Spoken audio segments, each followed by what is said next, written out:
She sat helpless in her wheelchair, trembling as the board members circled her like wolves. "Please don't hurt me, I can't walk," the CEO whispered, tears streaming down her face. They thought she was vulnerable, broken, an easy target to destroy. But the janitor, who'd been silently mopping the floors for 3 years, stepped forward and said 5 words that made everyone's blood run cold. What he revealed would shatter everything they thought they knew about power, identity, and the woman they were about to destroy. Victoria Chen built her tech empire from nothing. At 34, she was the youngest female CEO in Silicon Valley, running a billion-dollar AI company that revolutionized healthcare diagnostics. But 6 months ago, a devastating car accident changed everything. Spinal injuries left her unable to walk. The doctors said she'd never stand again. Her board of directors smelled blood in the water. Led by Marcus Webb, the company's co-founder who'd always resented her leadership, they saw an opportunity. They whispered in corners. They questioned her capability. They plotted her removal while she fought through physical therapy, desperately trying to maintain control of the company she'd sacrificed everything to build. The janitor, a quiet man in his 60s named Samuel, had worked in that building since before Victoria's company moved in. He arrived before dawn, left after dark, and nobody paid him any attention. He was invisible, forgettable, just another face in the background of their important lives. They had no idea who he really was or why he was really there. The emergency board meeting was called without Victoria's knowledge. Marcus scheduled it for late evening, knowing she struggled with mobility after long days. When her assistant finally told her, panic set in. This was it, the coup she'd been dreading. Victoria arrived to find the boardroom transformed into a courtroom. 11 board members sat in judgment, their faces cold and calculating. Marcus stood at the head of the table, a stack of documents before him. Performance reports, financial projections, medical assessments obtained through questionable means. "Victoria, we need to discuss the company's future," Marcus began, his voice dripping with false sympathy. "Your condition makes it impossible to lead effectively. The shareholders are concerned. Our stock has dropped 9% since your accident." She gripped her wheelchair's armrests, knuckles white. "That's a market-wide correction, Marcus. You know that. Our fundamentals are stronger than ever." But they weren't listening. One by one they voiced their concerns. Her absences, her reduced schedule, the optics of a disabled CEO in a competitive industry.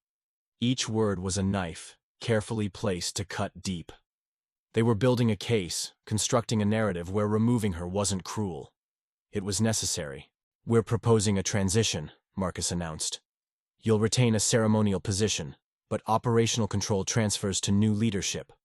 We've already identified candidates." Victoria's voice cracked. "This is my company. I built this from my college dorm room while you were still pitching vaporware to venture capitalists." Marcus leaned forward, his smile turning predatory. That was the old Victoria, the one who could walk. The room erupted in murmurs of agreement. Victoria felt the walls closing in. Everything she'd built, everything she'd survived, was being stolen because they saw her disability as weakness.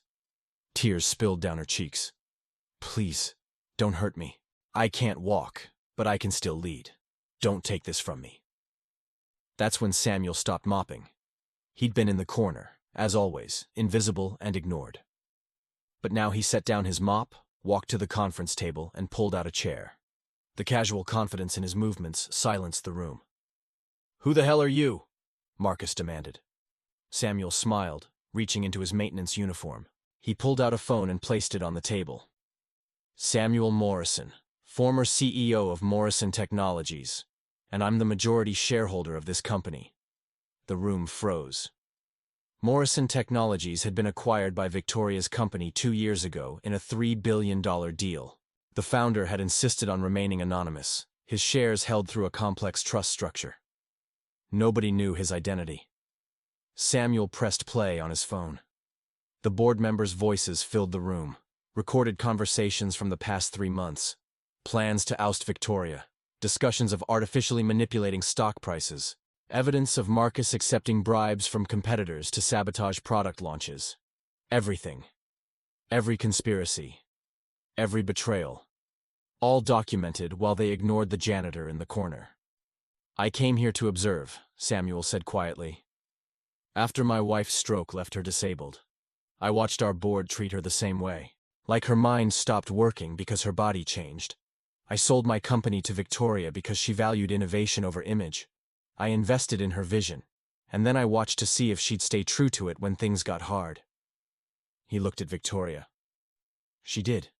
While fighting her own battles, she protected her employees, invested in research, and maintained integrity. You people saw only weakness. I saw strength. Within 48 hours, Marcus and 6 board members were removed. Securities fraud investigations were launched. Victoria remained CEO, with Samuel stepping out of the shadows to serve as chairman, ensuring her vision stayed protected.